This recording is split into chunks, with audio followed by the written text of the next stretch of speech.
এবং আমাদের এই গোলাবাড়ির সভাপতি সেক্রেটারি এবং সাংগঠনিক সম্পাদক অন্যান্য ওয়ার্ডের নেতৃবৃন্দ, আমার সামনে উপস্থিত শ্রদ্ধাভাজন মরি পেয়ার, আমার যুবক ভাইয়েরা, সবাইকে আসসালামু আলাইকুম।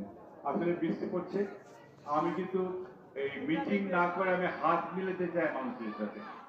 এই বক্তৃতা দিয়ে রাজনীতি করতে চাই না, এখন আর অনেক বক্তৃতা দিচ্ছি, কাছে গিয়ে আমি একটু হাত মিলাতে চাই, ওনার কাছে সরাসরি আমি ভোট চাইতে চাই।